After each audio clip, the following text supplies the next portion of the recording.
আসসালামু আলাইকুম বেগুন রে কেন আছেন ওনারা বেগুন ওনারা হুসুলিলাম ছোট্ট গো রেগুলার মতো ব্লগ ভিডিও লইরা তো আজ ওনারা গো ছোট্ট কেক রেসিপি শেয়ার করছুন তো কেকই হন অর্ডার করছি অবশ্যই ছোট যেহেতু ছোট জনে অর্ডার করছি হতা আর নবারাই চলন ওনারা ভিডিও দেখায় এক করে কেকই বানায় তো দুপুরে যেহেতু ভাত খাইতাম গিয়ে তো আরো হয়ে মানে কেক বানাই নিতাম তো আমি কি করছি যেমন হতা তেমন ছোট বাচ্চা যেহেতু আবদার করছি অবশ্যই বানাই নিম পুরো তাই ডিমুকু ফ্রিজ উত্তন ঘন্টা 2 ঘন্টা আগে নামে রাখি নামানোর পরে গুসল কাসল করে বাটটা থানোর পরে আস্তে করে কেকের ব্যাটার রেডি করে ফেলাই হাফ পাউন্ডর বানাইম হানাত 1 ঘন্টা মতো রেডি করুন বুঝছি কেকিবে এ হারণে দুধ করে বাটা থাই রাইট যাই দি বেড়াইতাম তো রেডি করে ফেলাই কেকিব সাথে লই যাইম এ হারণে তো কিনলে যার কি হারণে যার অবশ্য না ভিডিও দেখি তো ইয়ে করতে করতে আমি বেশ সুন্দর করে ক্রিম টিম দিয়ে স্লাইস করছি 2 ভাগ বেশি বড় ন করে হারণ যেহেতু ছোট 3 ভাগ বলে সুন্দর না লাগা তো 2 ভাগ করছি 2 গড়ানোর পরে এবার সুন্দর করে ক্রিম টিম দি ফেলা দিয়ে বালা এই ফ্রিজ তো নড়াহি এতটুকুই মানে ক্রাম কুটুম করে এতটুকুই ফুল মানে ডেকোরেশন পুরো ফুল কমপ্লিট করে ফেলাই ছোট বাচ্চা যেহেতু একদম সিম্পল ভাবে রেডি করছি কারণ আর বহুত কিছু দিতাম কিন্তু হাতের টাইম নেই 1 ঘন্টা ভিতরে কি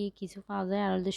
শুক্রবারে দোকান দান তো ব্যাগিং বন্ধ থাকে আর তেমন কোনো চাহিদা নাই নিয়ন মতো অ্যাভেলেবল আমি যেহেতু কেক বানাই জানি তো কেকও বেশি পছন্দ করে এ কারণে আর আবদার করলো আর কি তারপর আমিও আর ফালাই না পারি আবদার অবশ্যই বানাই লই যাইম ইতারা নহাবে হারা হবে ইমসা ফাইনাল ফিনিশিং দি ফেলাই তো দি ফেলানোর পরে মানে আর আম্মহর একটু ফ্রিজে রাখ না আর মানে আসলে ক্রিমও ভালো আছিল একদম পানি টানি নয় কিচ্ছু নয় তো গরমও পড়তে কিন্তু হেভি আর এদের করতে আমি সিম্পল ভাবে 3 কালার দিয়ে উপরে এইভাবে ডিজাইন এভাবে করছি তো ওনারা তো হলে লেগে অবশ্যই কমেন্টে জানাবেন তো লাস্ট আর মায়েরা তাই একটু করে নিচে দিয়ে বর্ডার এবার দিয়ে দিই তো আমার তো সবসময় বর্ডার এবার বেশি সুন্দর লাগে যে কোনো কেক হয়তো দেখো না বর্ডার এবার দিই তো ফাইনাল লুকসান কিরকমই সিম্পল ভাবে কেক এবার কিরকমই অবশ্যই ওনারা কমেন্ট করতে না ভুলবেন তারপরে তো কেক লোন মতো নাই যেরকম একদম ফ্রিজ উত্তর নড়াই এতটুকু লই নাই যেরকম আগে যেরকম আসছিলে তো ফেসু দিয়ে আয় আর আম্মু জান আর বোন আর মাইয়াজার বেগুন যেরকম তালামারি যেতে যেতে বাজারে যাইরে কিছু ফল ফ্রুট লইলাম তো কি লইলাম অবশ্যই হইবেন লই দি কলা লই বিস্কিট লই ফরুটি লই কেক লই তারপরে 7 আপ লই তারপরে লাক্সার বিস্কিটি লই তারপরে বাইচল তো হাইও আইসক্রিম তারপরে আরো কি লই ও গোয়াসি লই তারপরে আর কান কি লই তো লই নিতে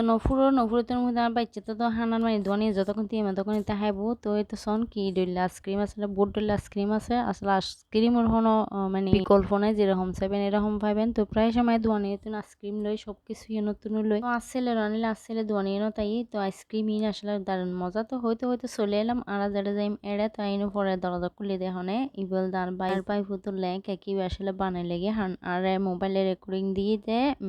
আল্লাহ cake বানাইও Api হারনে R by ফুতুর lack একজন কি কুশিও কি কেকি পাইরা জন্ম তো তারা দেরি নাও করে মানে আর নাস্তা দিবার আগে আর শুরু করে দিয়ে তো আর গেলাম তো আসলে আর ভাই একটু অসুস্থ অপারেশন অন্যার ব্যাগ হইতে পারেন তো এই গিয়ে দিয়ে আর ন যায় তো আজ গেলাম চাইতাম কিরকম আছে একটু আগত সুস্থ আছে আলহামদুলিল্লাহ একটু আড়িত পারে আগে তো পুরো আড়িত না পারে তো ওনারা ব্যাগ দোয়া করবেন আর কি যে আরো সাহসাত একটু গমে যাবো তো গমইতে একটু সময় লাগিব অপারেশন বুঝি তো একটু শুকাইতে সময় লাগবে ডায়াবেটিস আছে তো এতটুকু আর কি শোন এই ভিডিওলে কি করে তো ভিডিও একটু হাসাহাসি করলাম তো আজ এই ভিডিও এতটুকু বেগম ভালো থাকে সুস্থ থাকেন টাটা বাবা আল্লাহ হাফেজ।